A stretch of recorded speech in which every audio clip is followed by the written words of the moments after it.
Hello and welcome to another episode of the CG Garage. This is episode number 463, which is Richard Crudo, who's an incredible cinematographer and director with an enormous amount of experience. He was, in fact, the ASC president for over 6 years. He has incredible experience, still is very involved with the ASC, which is the American Society of Cinematographers. He trained under people like Gordon Willis, who, if you don't know who Gordon Willis is, he was a cinematographer for The Godfather, and Laszlo Kovacs. If you don't know who he is, he did Easy Rider and 5 Easy Pieces. So he really comes from a long history and legacy in cinematography, and it's really amazing to have him on this podcast. Not only do we have him on the podcast, but he's actually helping us on a very special project that is going on with the Innovation Lab. And I don't know how we were able to work with Richard, but he has been a godsend of information and of knowledge and of creative input onto some of the things that we're developing there. So really great to have him working with us. And I can't wait to have him again on, because we don't exactly talk about what's going on in labs because it's not been finished yet. But we do talk about his history. I knew I wanted to introduce him to the podcast, and we will do a follow-up episode with him to talk more about that project when it gets wrapped up. But really just an incredible person to have on, really nice guy, learning constantly from him, which is really amazing. And this podcast was sort of a testament to some of the incredible lessons that he can teach us in terms of his knowledge and cinematography. So really cool to have Richard on, and look forward to having him on again. Okay, I do have a few announcements I want to let you guys know about. First of all, there has been an update too for V-Ray 6 for Maya and Houdini. Actually, many cool things have been updated to that, and you guys can just go to chaos.com to find out more about that. But the more important thing that I want you guys to know about real quick is that, yes, we have updated Material X support in that. So that is really, really great. We do, yes, have native Material X support, both in Maya and Houdini in V-Ray 6 Update 2. So definitely go check those out. Again, all of our product updates are at chaos.com. We also want to note a couple of events going on. February 27th, which is in fact tomorrow, Tuesday, February 27th, we'll be having Chaos Unboxed, which is going to be one of our live events that's happening online. If you want to know more about that, just go to chaos.com/unboxed. And there's going to be some cool announcements there. So again, go to chaos.com/unboxed, and that is going to be happening February 27th, which is on Tuesday, tomorrow. Okay, we have several other events. Of course, all of our other events, including Unbox events, are listed at chaos.com/events. But I want to tell you guys about NVIDIA's GTC AI Summit that's happening in San Jose, and that's going to be March 17th through the 20th. Vlado is going to be there along with several other people from Chaos, and there's going to be some interesting things happening there. So definitely go check that out if you're going to GTC, which is the GPU Technology Conference. That's happening again, NVIDIA's GTC conference in San Jose, 17th through the 20th. Lots of other events are also listed at chaos.com/events, so make sure and follow us there. Now, if you guys want to know more about the podcast, of course, you can always go to our podcast page, which is chaos.com/cggarage, where we have all of our podcasts. You can also follow us on our social media, which is facebook.com/cggarage podcast. And if you'd like to watch us, all of our videos, including the podcasts, are at youtube.com/chaosgrouptv. Again, youtube.com/chaosgrouptv. But for now, please enjoy episode number 463 with Richard Crudo. Welcome to another CG Garage, where the Chaos Group talks. You'll know it's over when the last bucket drops. We're gonna fire off rays in high dynamic range. We know that ambient occlusion is passé. Global illumination won't lead you astray. And while image-based lighting is really swell, you need to make sure everything has Fresnel. Okay, Richard. So thank you so much for doing this. I'm obviously going to do a little bit of an intro before this, but it was awesome spending the week with you last week and sort of, figuring out new stuff that we're doing. I'm going to give people a little bit of an idea of what that is. But you have an incredible history in cinematography, And I'd love to people to get a little bit of an idea of that background. What got you into films? What got you into cinematography?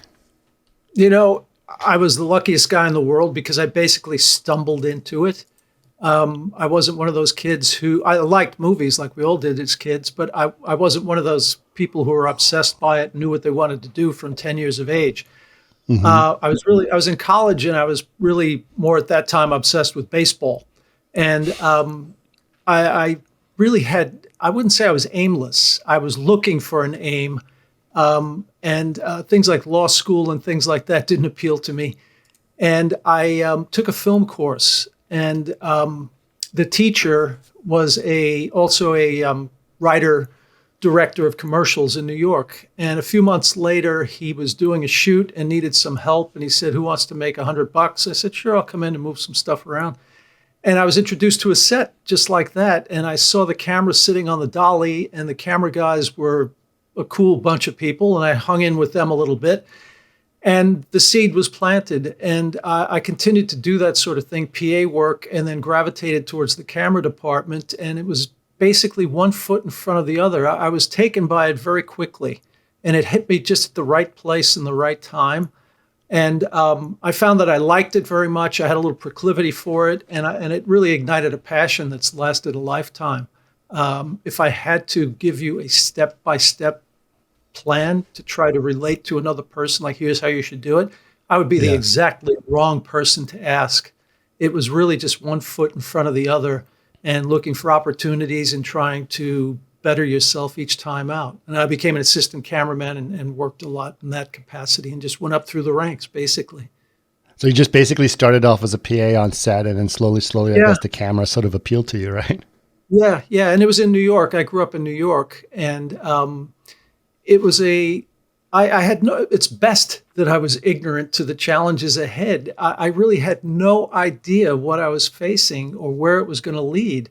It was a very small community of filmmakers in New York, very tightly knit and very difficult nut to crack.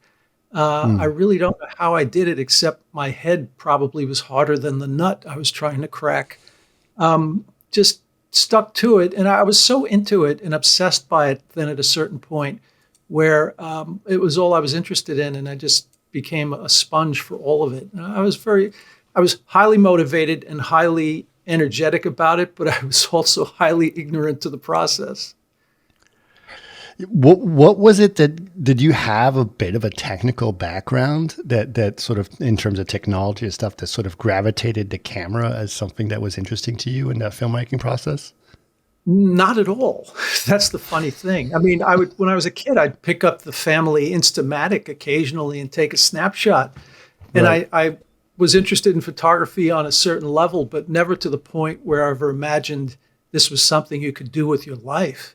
I mean, Right. we went to the movies all the time as kids, as young people, teenagers do, and it was always something that happened in Hollywood 3,000 miles away. And people like us didn't do that. That was not our thing. We Right. didn't know anyone in that world. So it was very alien to me. As far as a technical background, not so much. Even to this day, obviously, I have a grip on the technology and I am aware of it and I know how to use it, but it's not the prime motivator for me as it is for some people. I have colleagues who can talk about every little pixel all day long. But I go back to Conrad Hall, who was a great cinematographer, used to say it's not a requirement for a cinematographer to know the chemical composition of the emulsion that he's using, and Right. you just have to know how to use it. And Right. that part is really what appeals to me more, the application of it more than the minutia. Although I am fascinated by it on a certain level, you couldn't do this and not be. Right. Yeah, I can imagine. I mean, it sounds it's kind of an amazing process.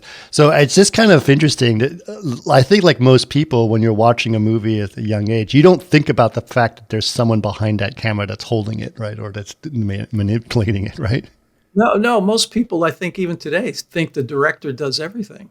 Right. Writes it, shoots it, does the costumes. Most people, I mean, my own family don't really have a clear idea of what I do at this point. So yeah, it's kind of funny. I still get a lot of laughs out of that at Yeah, holiday it's true. season. Yeah, buddy. No matter how hard I try to explain it to them, I really don't think it sinks in, because it's still this sort of cloistered world. Although it's much more open to people today with the web and what have you than it was certainly when either one of us were coming up. But Sure. it's just endlessly fascinating to me. Did you have someone sort of take you under their wing in terms of, when in those early days to sort of help you figure things out? Not really. Yeah. Not really. A friend's father, of someone I met later, was an editor in New York of documentaries. And he gave me some very good advice about approaching the union and how to get started in that department. But once I got into the union in New York in Local 644 as an assistant cameraman, I wouldn't say I had any specific mentor in place, but there were a lot of transient mentors, let's say, along the way. I was very, very fortunate in that I fell in with a good group that worked on great feature films. And most of the great features that either originated in New York or came through New York from Hollywood through the 80s, I was on the crew of many of them. For some of the best cinematographers, Gordon Willis in New York. I worked on a film with Vilmos Zsigmond, Laszlo Kovacs, Michael Chapman. And Those are the best of the best. indeed. I mean, I knew what I was dealing with at the time, but even now I look back and boy, was I lucky. Wow, to be exposed to those people and see how they work and take from each one and ask an odd question here or there and try to maintain the relationships. I got to know each of those people much more intimately later in life. But at that time, I really tried to absorb as much as I could, even from a distance, Yeah, for sure, for sure. I mean, what were some of your feelings about those early days? I mean, working on those films. I mean, in the 80s, were you working? What were some of the favorite features that you remember working on at that time? Oh, with Gordon Willis, I was on Broadway, Danny Rose, Purple Rose of Cairo, Presumed Innocent, The Money Pit, films like that. Laszlo, I forget what the film with Laszlo was. Michael Chapman was Ghostbusters 2. Wow. Yeah, there were quite a few. And each one naturally had their own style and their own challenges and things. And I was a copious note taker, as an assistant cameraman. If once the camera's up and maintained and you're in the right spot and you've got all your ducks in a row, you've got an appreciable amount of time to sit and watch while the lighting goes on. And I would sit and scribble notes and draw diagrams and try to take away as much as I could. It was a very fruitful time. I didn't waste any time. And in those days, resources were very thin. Today, you look on the web and there's just so much information. I'm envious of young people today when I look and see what's there so handily available, and courses and lectures and all kinds of things you can attend and draw from. But when I was coming up, especially in New York, maybe in Hollywood it was different, but in New York, you were really to a great extent on your own. And you really had to go to the deepest, darkest places, the obscure places. I had a guy who was a book finder. This is way before the web. And you'd call this guy and you'd have a title and he'd somehow search it out. And I'd find names of these obscure books written by a cinematographer in the 30s or 40s. And this guy would search them out for me and just inhale the contents, Right. It was a fruitful, busy, interesting time. And I still draw on today many of the lessons I learned then. They still hold up, and I try to pass them along to students whenever I talk to them. I think it's really, really great because I think one thing I was going to get to is how some of this history is not necessarily how what we're dealing with now is not necessarily new problems or new ideas, and that to learn from some of that history is really sort of a good thing. How has obviously now things are very different, right? You were shooting on film back then. Exposures were different. You needed a lot more light to light things. You didn't deal with visual effects. What are the biggest changes that you've that you've noticed in terms of, let's just go with cameras, like how the camera worked back then and now? Well, the most obvious change, I think, would be for the position of the cinematographer. In those days, in the film era, the cinematographer was really the only person who had any clue of what you were filming was going to look like. And you had to wait till the next day, in most cases, to see it. That held a lot of mystery. It held a lot of power. It held a lot of things that are gone now because everyone sees the image immediately. The flip side of that is it leads to a lot fewer sleepless nights because very often you'd be shooting something and say, boy, I hope this comes out. I don't know. I'm out on the ragged edge here and I don't know what's going to happen. But you would never translate that to anyone. You always have to be, it's going to be great. But I remember many nights tossing and turning and then just waiting for dailies.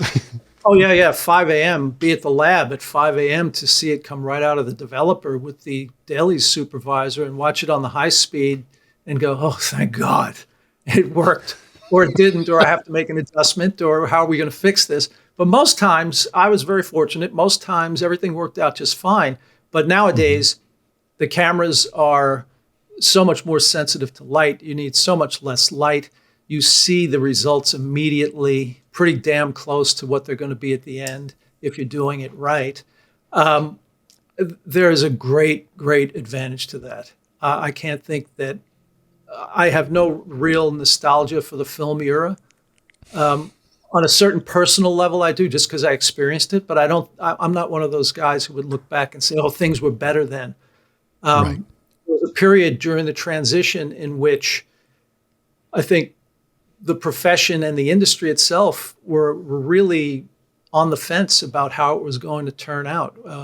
Sony was trying to force us to use what were essentially ENG cameras to shoot feature films, claiming it was better than film, which it wasn't. Film was up at, say, 10, and those were down at about a 3. But gradually they caught up and then ultimately superseded film. I mean, we can do things today that would impossible to realize on film. And we can do them now so handily and quickly and efficiently, and there's no compare. I mean, it's almost a situation where if you can imagine it, you can do it very quickly and very efficiently. And there's no way except forward. Vittorio Storaro, I think, said it best. You can help progress or you can slow it, but you can't stop it. And even Storaro himself, one of our great cinematographers, has embraced digital technology and brought every bit of his artistry that he had on film to the digital side. I mean, it's more about what's in here than anything else, or what's in your heart, your chest, than anything else. And that doesn't change whether you're using film or whatever it might be. Yeah. I think that's a beautiful way to think about it. I am fascinated by the ideas of, as you know, I have my podcast with my other two cohorts of the Daniel Thrawn and Eric Schiele, and we talk about like some of the old films from the 70s. And we are somewhat nostalgic as viewers for some of that style and some of those views, right? Especially Gordon Willis. We talk about him quite a bit. So is there something that those restrictions or those barriers sort of enabled creatively, so sort of forced you into a style that was kind of interesting in some ways? Well, I think it forced a little bit more of a deliberate, thoughtful approach. Having seen both sides of it and been deeply involved in both sides of it, things were, when you hit the switch on a film camera and you could hear it running through the gate and you hear it in the mag, there was something serious taking place. Something a little bit, everything had to be just right by that point. I'm not saying that it's not that way now on the digital side, but there's a tendency to be a little bit freer and a little bit more careless and a little bit more, we have other ways of dealing with this rather than getting it right now than there used to be. So that's, I think, a personal thing up to the temperament of the filmmakers involved. but I've seen it more and more widespread since the change into the digital world we're living in. On the film side, it was time was money and film was money, and it was a very serious effort to maximize everything as well as you could at that time. Yeah. Yeah, I remember when I was a kid, they still had the Instamatic cameras, right? And you had like 24 shots, and you better get all of those right, because otherwise it costs money, right? And That's so right. now when you're on your phone, you just go click, click, click, click, click, click, click. Yes, it's a very similar analogy. Yes, Right. because you could put that cassette into the Instamatic, and it might stay there from Christmas till the next birthday, till 4th of July, till whenever. And Yep. it was we only took it out on occasions. Yeah, exactly. Now, I don't even want to think about how many photographs I've taken with my iPhone just since January 1st. Yep, indeed. Yeah, Indeed. it's great. So I know you also got very involved with the ASC, and this podcast is pretty broad, and so a lot of people know who the ASC are, and some people may not know who the ASC is. Yes. So can you give us a little bit of an overview of what the ASC is, what its responsibility is, and how it sort of influenced filmmaking and the organization in some ways? Yes, the ASC, the American Society of Cinematographers, it's the oldest organization in Hollywood. It was founded in 1919. It's older than the Academy, in fact, and it's an honorary organization. Membership is by invitation only to highly qualified directors of photography, and the organization exists primarily to champion the interests of this and to advance the interests of the cinematographer. Technically, socially, we have a great educational effort. The organization runs master classes, talks to students, brings students into the clubhouse in Hollywood. There's a fabulous headquarters at the corner of Orange and Franklin in Hollywood, across from the Magic Castle. And Yep. it's a fabulous place, and we're very, very lucky to have it. I don't know what those guys were thinking in the mid-30s when they bought this place at the height of the Depression, but we thank them for it all the time. So we have a lot of educational events there, not just for the students, but for members when the manufacturers want to introduce a new piece of technology, a camera or such. They'll generally bring it to the ASC first and show it to the membership to get some feedback. But it's just a wonderful, wonderful organization. If you do this sort of thing, it really gives you access to so much to expand your horizons. I can't say enough about the place. And a great group of people, lovely people all around. When they go in, they leave their egos at the door, and it's all about the art and craft of cinematography. It's really a great place to hang. Right. So it's in a lot of ways, it's very similar, or at least sounds like it was the model for what we tried to do at the VES in terms of that Yes, kind of organization. very much so. Very much so. Right. A bunch of people who are obsessed about the same topic, and they all throw in together, and it's just terrific. Yeah. And you've been president of the ASC for a couple of times. What is it? What's it Yes. like to be president, and what are some of your responsibilities at that time? Well, I was president for 6 one-year terms, actually, 2003 to 6 and 13 to 15. Wow. It's not something that you generally seek or campaign for. The first time around, I was sort of dragooned into it by the older guys who had been there, the Laszlos, Vilmoshes, Owen Roisman, people like that, who were looking to get a little younger blood into the flow. And being president, it's like running any other organization, I suppose. A lot of it is ceremonial. There's policy stuff, working with the staff to make sure that our events go off properly, and just trying to look ahead and see what's best for the art and the craft, looking for what are the best things we can do to remain the thought leaders on cinematography across the world of movie making. Yeah, that's amazing. I'm going to jump around a little bit. I mean, you mentioned you worked on Ghostbusters too, so I'm thinking about like the early days of visual effects, and you've obviously, there's a lot of Hollywood trickery that happens in front of the lens, and sort of your thoughts on how that has evolved and how you've been involved on the technical side of visual effects and what you've seen evolve in that area. Well, I remember being involved in shooting a lot of plates in those days.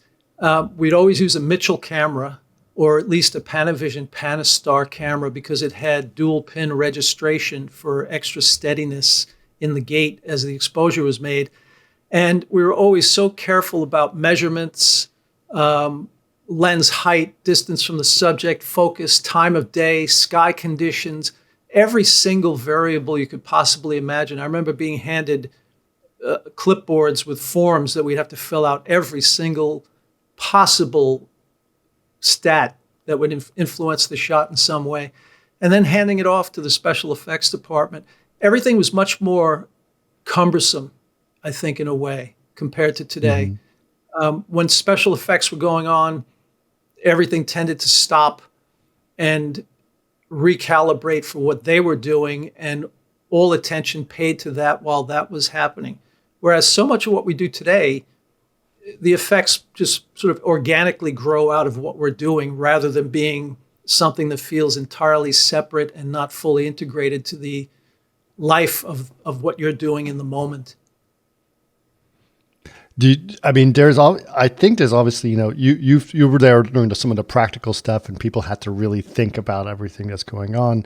And then we got to a point where everyone was just shot on a blue screen, and then you sort of had to hope for the best. Were you part of, how did that sort of evolution happen where you almost lost control over 90% of the picture that was actually in front of you? Yes, well, most of my blue screen experience, oddly enough, were on commercials. And in that situation, you really felt, because you're only there for a couple of days, and you really just felt like a gun for hire, gathering material that was going to be tossed over the transom that you'd never see again and have no influence over again. Just get a good exposure and go home, basically. Right. Which it had to be done, and it had to be done properly, but it wasn't the most interesting idea. The company that I most frequently worked with at that time was R. Greenberg in New York, and they were a very, very busy effects house at that time. And the interesting part came at the end of the process when you get a call, hey, you want to come in and take a look at this and see the finished product and go, wow, that's pretty good. I couldn't have even imagined it like that when we were doing it live. But most of the time it turned out pretty well. The odd thing is later years shooting, especially episodic material on green screen, car shots, driving shots. I was so rarely pleased with the results. No matter how hard I would try to communicate with the special effects supervisor, they would never balance the exposure between the interior of the car and the exterior properly. It was such a hit or miss proposition. Maybe once in a while something would look right by mistake, but the day exteriors between the inside of the car and the exterior rarely looked right, and it seemed to me to give away the effect. It just, oh gosh, that's blue screen. Green screen. It just doesn't look so good, but it is what it is, and you have to live with it. Nowadays, with LED walls, I never want to do it any other way. It's just so incredible because you see it live and you can tune everything to perfection. Your interior exposure, exterior exposure, color, and that's it. It's such a brilliant step forward, I think. Yeah. And that's the only way I'd ever want to work if possible. I completely agree. I think car shots are so hit or miss, and they're very, like you said, they're rarely hits. In those days. Yeah, and I've seen some really appalling examples too. You go, oh my God, what were they thinking? But I guess they run out of time or just don't have the eye for it. It's strange, very strange. Yeah, I've seen better examples in Hitchcock films. Oh, good gosh, yeah. Yeah. I did a short, which some of my listeners did, when we were actually we were going to be in a car, and we knew, even though we were visual effects people, we didn't actually put green screen or blue screen back there. We just put white and just blew out the background because of the exposure, and it looked completely believable. And most people just believed we were in a moving car.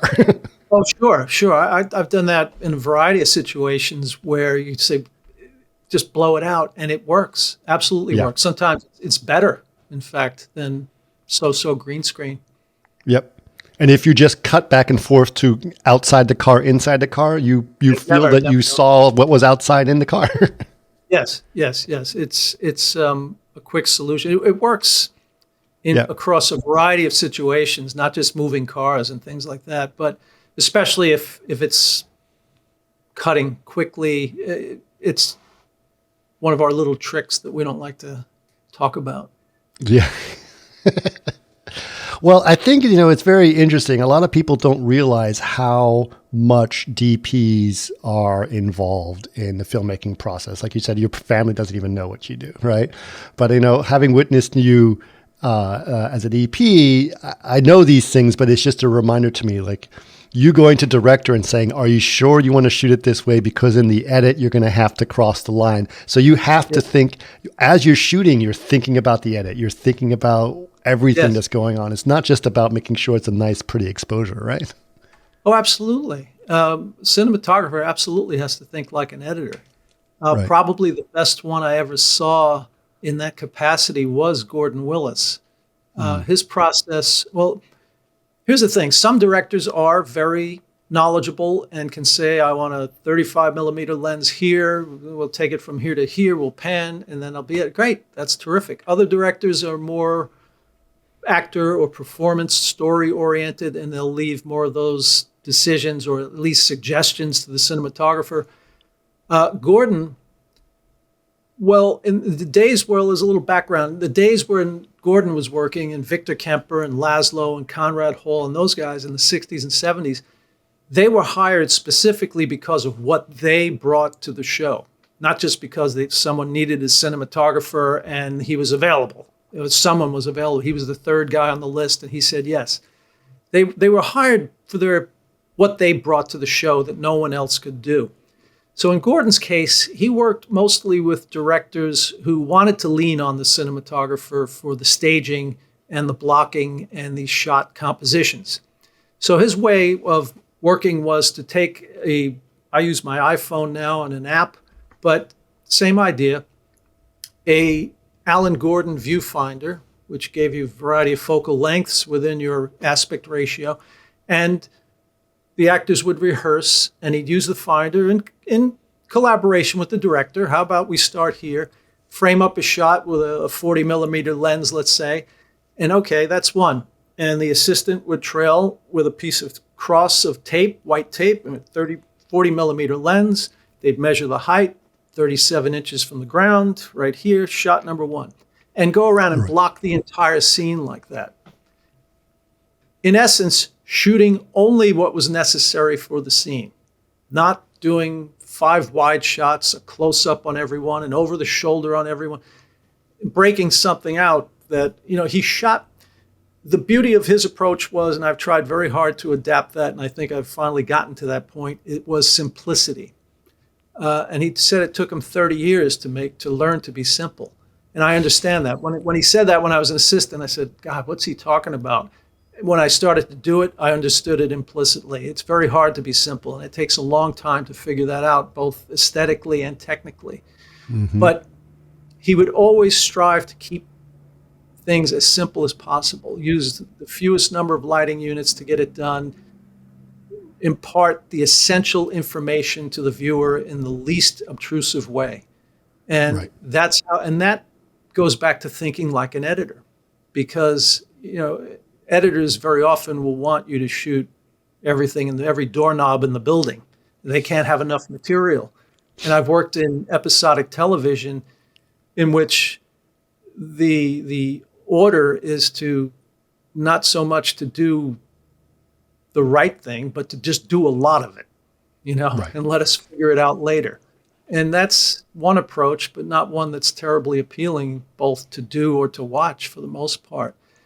When you get it down to the simple aspects, I think you serve the story better. And Gordon was a master at that. And that goes back to thinking like an editor. And I think we all have to if we're going to be reasonably successful in what we're trying to do, because once you start to pile on things one on top of the other, you start to lose your entire reason for why you're there. You get so lost in the weeds, you forget what you're trying to do.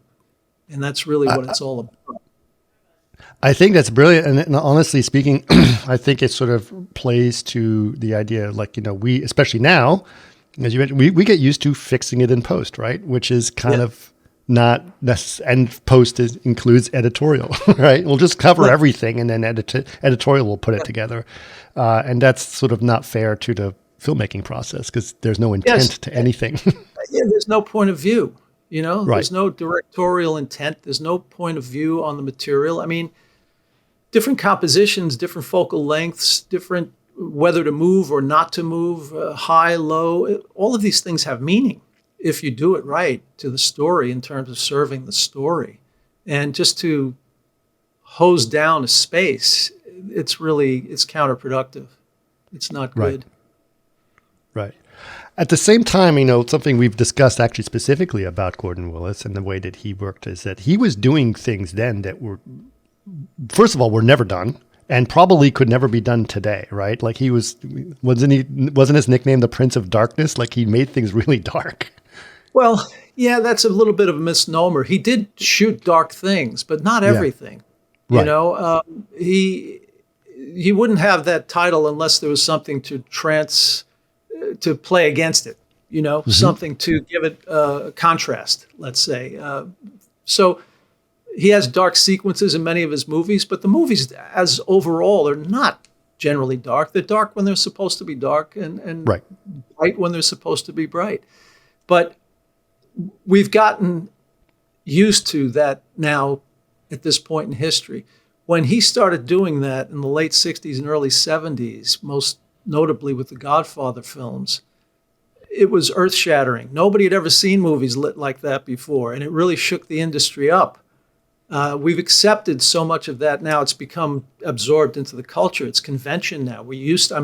I watch Netflix like we all do, and very often I'll be sitting there and say to myself, man, that is just I love dark, like all cameramen. But I go, I can't see anything. There's nothing. That's not good. That's not good either. It's too far in the other direction. Right. But, you need that contrast of light and dark to sell both of them, to make them both work.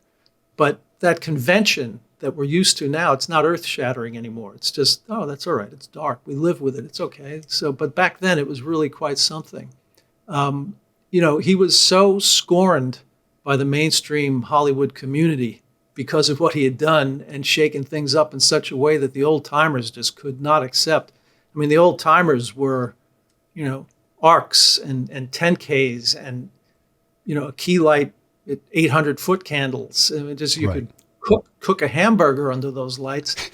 And, even at night scenes, you watch night scenes in old films and they're out in the middle of the ocean or the desert and it's lit up like Times Square on New Year's Eve. Well, I'm surprised actors aren't more actors aren't blind from all those lights. Oh my goodness. Crazy. Yeah. And when let's say the Godfather films, he was so scorned because of that approach. I mean, 1 and 2 are probably among the top 2 best photographed films in the history of motion pictures. He wasn't even nominated for an Oscar for either one. Neither. Clute is another one that's amazing. Clute, talk about dark. It's darker than The Godfather. Yeah. And in 1974, when Godfather Part 2 came out, Towering Inferno won the Oscar. Now, this is no knock against Fred Konekamp and Joe Byrock, who won the Oscar for that film. They split the duties. But Towering Inferno versus The Godfather Part 2, which didn't even get nominated, that's how much he shook things up at the time. But people forget that. It's 50 years ago, and I understand that. But it really was, he really, and Conrad Hall to a certain extent as well, they really, at the same time, changed the way movies had been looking. And that opened up the gates to the incredible run of the 1970s that we're all so fond of. Yeah. Do you think we're ripe for that time? Do you think there's something going on now that we're ripe for a shift in that style and food meal? Well, I sure would hope so. Between the pandemic and the strike, we're still in, I think, a period of recovery, certainly as far as the theaters and feature films are concerned. it's hard to say. I mean, when I was a kid, I'm sure when you were a kid, movies they occupied a different place in the culture. You know, we all saw the same films at the theater, and that was the cultural touchstone, and everybody had the same reference points. There are so many things competing for people's attention today, least of all just trying to survive their lives, that movies just don't have the same spot in the culture. You know, what you see on television, the streamers, there's some fantastic stuff, great, but it's not the same. It's just not the same as seeing something in a theater. I went to see Oppenheimer last summer in a full IMAX presentation with the giant screen. I hadn't been to a full-on IMAX presentation in quite some time, and I'd sort of forgotten the scale of it. And it was just so incredible. 10 a.m. show on a Tuesday morning in a full house. The theater was full. And 3-hour movie, and you did not even hear one seat squeak or anybody run out of the place. It was captivating. It was incredible. And I came out of the theater so excited about movies again, you know. And half the crowd ran across the mall to catch the Barbie show that was starting after Oppenheimer, the typical classic thing. But it was so exciting to see that sort of energy, feel that sort of energy, and see that sort of excitement among people going to a theater to see a movie again. And I was really hoping that would give some lift to it. And maybe it'll prove that way in time, but we need great stories. You know, we need good stories. I mean, Oppenheimer was a terrific story. And I think it's true. I mean, Dano was talking about, it's like the fact that, you know, a history piece about a physicist from the 1950s makes $1 billion means we're ready for movies and stories again. Boy, yeah, it's the same old story, same old thing. Stories. If good stories are produced, people will go out. They'll come and see it. But that experience of seeing it in a theater is just unmatchable. It's just terrific. Yeah. You know, the same thing when I went to see Once Upon a Time in Hollywood in the theater. And it was just, you know, but look at Nolan and Tarantino. I mean, two movie lovers. You can see their passion for what they do just comes off them. And that's a big part of it too. You know, it can't just be a cynical thing thrown up there. All right, going to make this thing and make $1 billion.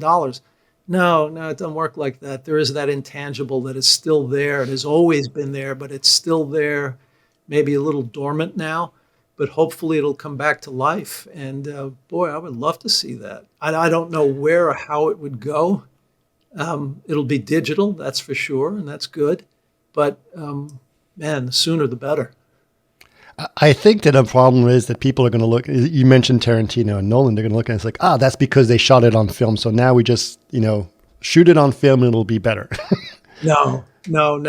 I admire that just on an artistic level, but I don't think that has anything to do with it. If you got a good story, you could shoot it, you know, through the bottom of a Coke bottle and print it on an old doormat, and the story will carry. If the story's not there, it doesn't matter what technology you use.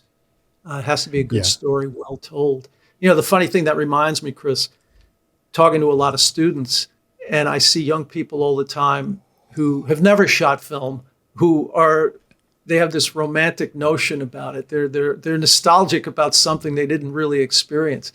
And it drives me crazy because I just lecture them. I say, you can't do that. I mean, you can be curious about it and maybe want to do it out of curiosity, but you can't attach yourself to that at this point in history. That's over. And your future, you're 22 years old, your future is digital. And it's going to change to something else from digital. You can't be looking backwards for your satisfaction because you're never going to get it. Kodak just released another 8mm camera. Yeah. What does it cost? It's expensive, isn't it? It's expensive. Yeah. But that's great. Look, it should remain a choice.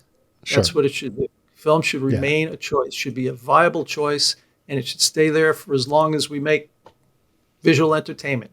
But as the primary thing, that's just not the way of the world anymore. Sure. Now, you've had obviously a close relationship. You know, I loved working with you because you really understand. We communicate very well. Like you understand visual effects, you understand what we're trying to do. So obviously you have a lot of understanding of the visual effects process. That relationship that you've had with a visual effects supervisor, how do you feel about where we are today on that in that process? Well, I think it's getting better and better all the time. The crossover knowledge that's required of both parties has become very common. In past years, it was a little more segregated, I think, and there was a lot more mystery attached to the special effects side, and maybe a little resistance from the production side in terms of losing control. But I think today there's so much more collaboration, and everyone else is pretty savvy about each other's roles and jobs and how to make. As long as you're working towards the same end, it's always good. It's always good, and keeping an open mind. And making sure that there's an agreement on the vision that people are. And this is not just with visual effects. This has to be with every department, and it has to be between a director and cinematographer as well. You know, there's a tendency, if there's not good leadership, there's a tendency often on a production for every department to be making its own movie. You know, wardrobe is making their movie the way they see it. Production design is doing the same. You know, you can't have that. Everyone has to be on the same page and that unified vision. So as long as there's open communication, it's always interesting and always fruitful that way. Absolutely. There's also, there's another thing that sort of I noticed a lot in the last, not as much more in recent years, but not long, is there's been a huge amount of reliance on concept art, and that here's a concept art and you have to make that picture. And it almost feels like every frame is an establishing shot of a concept art. Like, how do you feel about that as opposed to, like you were saying, the story and thinking about the edit? Yeah, well, that's more common in the big superhero films and science fiction type things where you're really trying to create an alternate reality that people aren't really familiar with. I suppose it comes down to how you interpret it, how the director wants to go with it. These are good jump-off spots. And, talk about concept art. If it translates to the production design, production design might be overstating it, but not by much. It's 90% of what I can deliver. If you've got great sets and great locations and fabulous concepts and things that will be filled in with effects, then my job is not so much to make it good. It's to just don't mess it up, And if you've got subpar stuff and it doesn't really fit the story and it somehow is not in keeping with the style you're after, then all the lighting in the world is not going to cure that. So they can be very helpful. And as long as there's some room for maybe a quick change or a different direction, or they're used as a starting point for where you want to get to, then they can be very valuable. Yeah, for sure. There's been this has been a discussion. I'm obviously part of a lot of visual effects groups and forums and a lot of different areas. There's been huge backlash, especially in the last year, of Hollywood marketing specifically trying to pretend that there's no visual effects in movies when there's actually a ton of visual effects in movies. And so everything is quote unquote in camera, right? Oh no, we did it all practically. And we know that I've, as a visual effects person, I've always worked very closely to match photography and to have photography work with us, give us feedback. And that's sort of the best relationship. What do you think about this whole marketing of not pretending there's no VFX, no CG in something? Well, it doesn't matter. I mean, I don't know why anyone would deny that, because even in the most pedestrian of stories, a farmer and his wife, and they're out in the fields, there might be sky replacement. There could be, it's a period piece. We need to get those light posts out. That's an effect. And that's in every movie. That is in every film. And to deny it, it's, to the average viewer, it should be irrelevant. I mean, they should just be concerned about whether the story works, whether I like the actors, and how that's that. If they're starting to worry about such things as lighting and effects, you're starting to lose them right out of the gate. That's not a good thing. In terms of the industry, well, who's trying to fool who? The insiders, we know what the truth is, and that's just silly. It's silly. I think it's a fool's paradise to be doing that, to say, oh, we deny that there are effects in this film just because nobody's flying through the air with a cape. Right. Means that there's no explosion or no dragons breathing fire means there's no effects in this film. Come on, stop the nonsense. This is silly.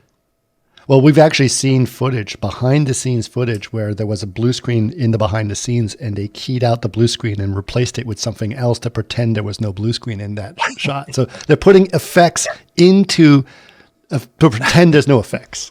That's scary.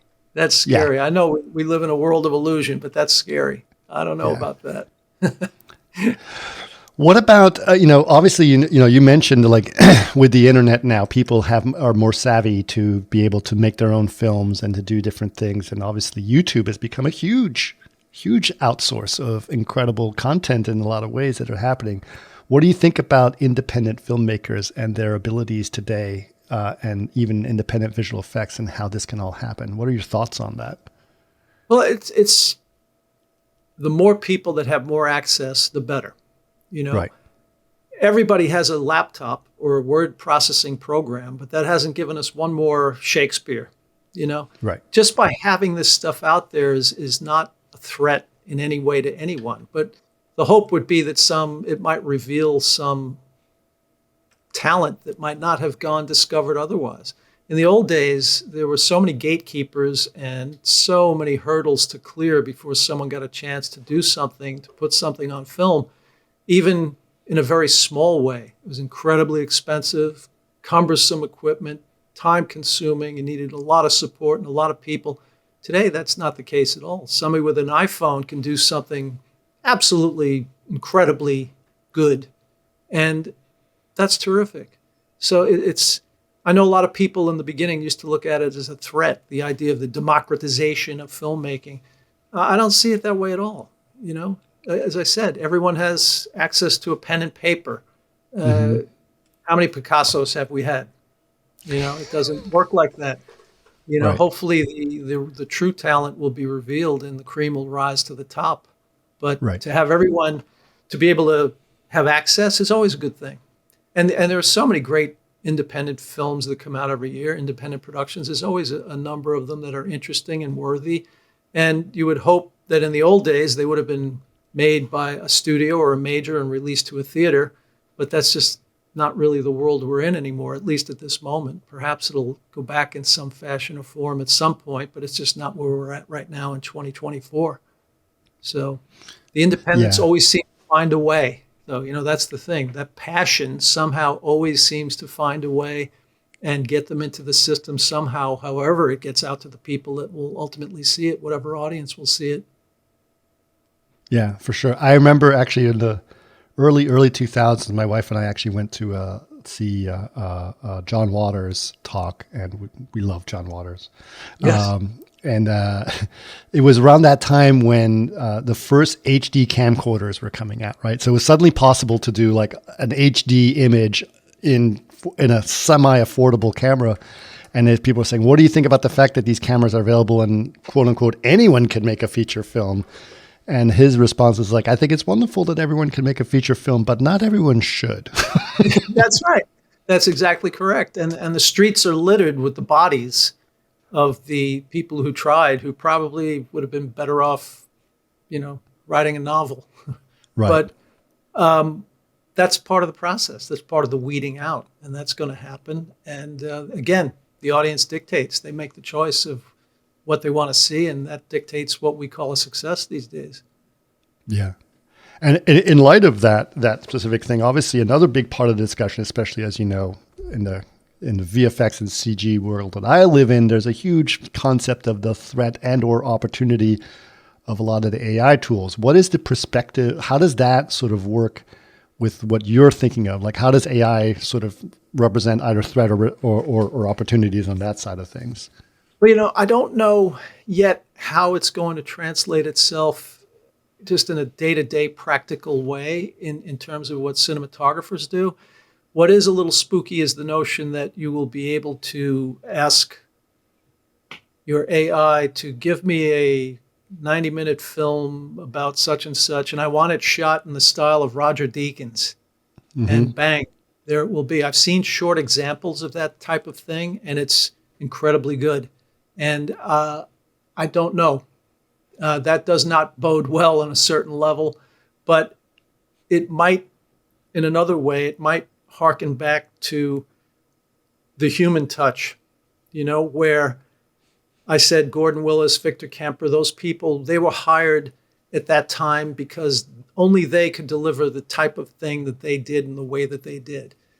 AI, if it becomes something that moves in that direction, it might bring the onus back to the individual who can only do something their way, that even AI can't imitate it in such it might fabricate it, but it can't imitate it in a precise way.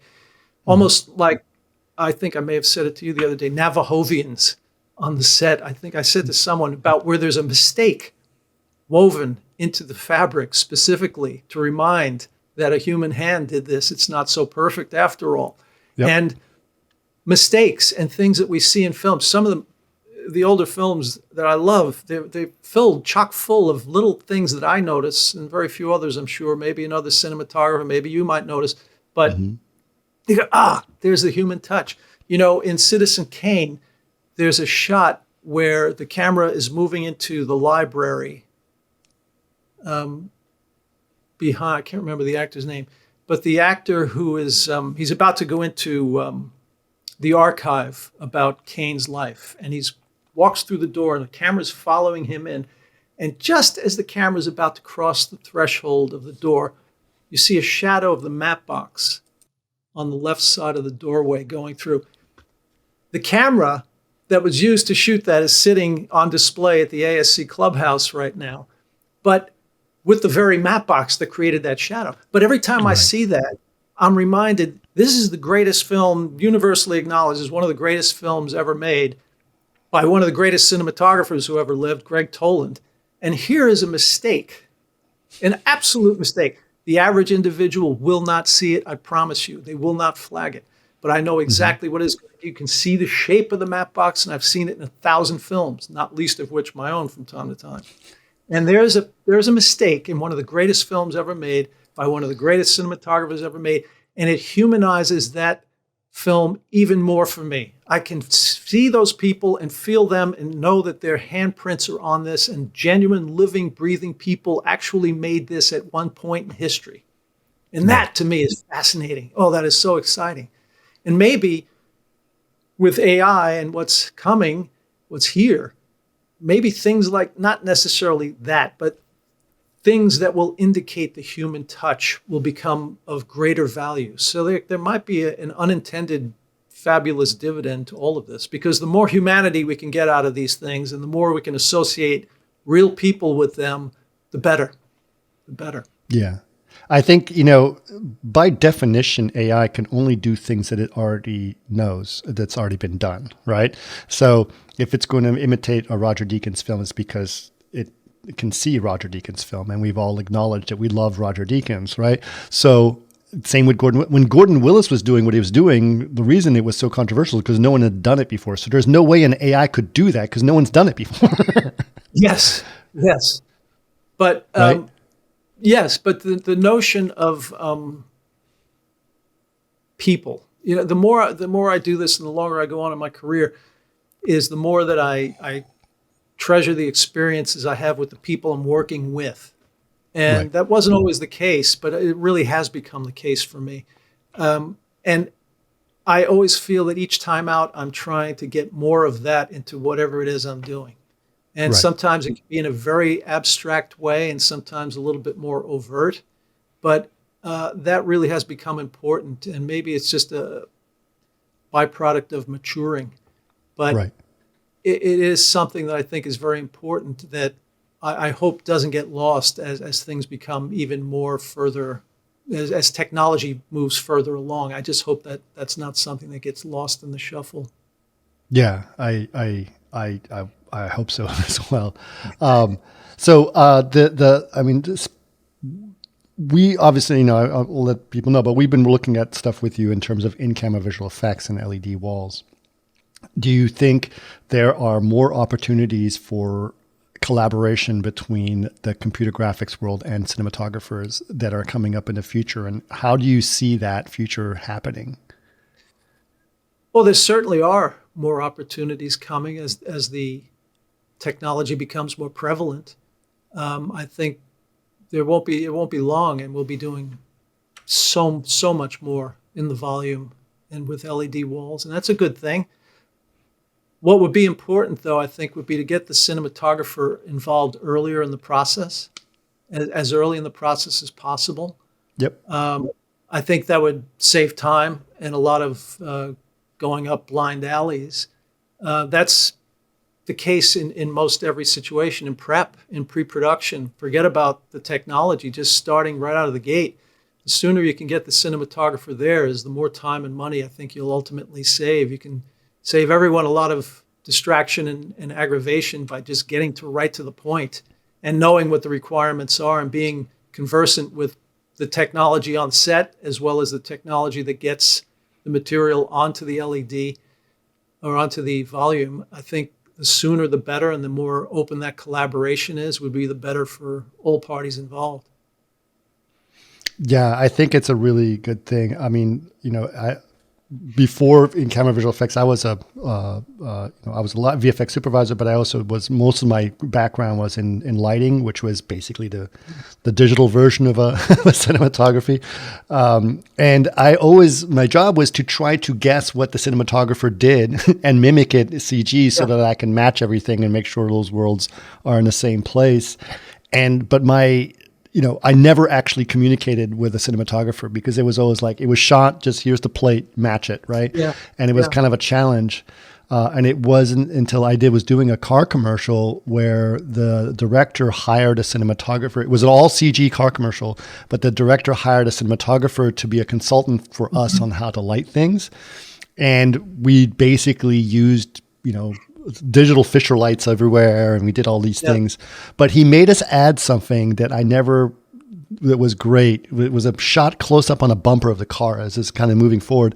And he made us add, we call it like just a bunch of crap behind the camera, which essentially is like craft services and Video Village into that reflection just to break up the perfect horizon. And it made it so much richer for very subtle reasons. Yes. Well, that's exactly what I'm speaking to. Yeah. Just open communication and a free exchange of ideas and opinions. It really, it helps. I've never seen a situation like that where it didn't help everyone enormously. And hopefully we're all working towards the same end. So there shouldn't be any resistance to that, but occasionally there is. It's never good.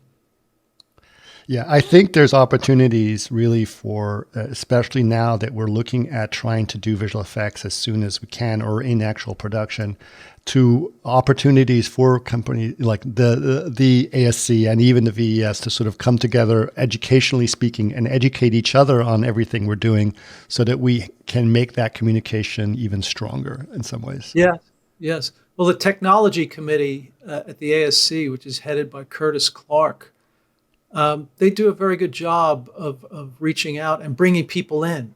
In fact, if you're not aware of it, you should become a part of it. It's totally.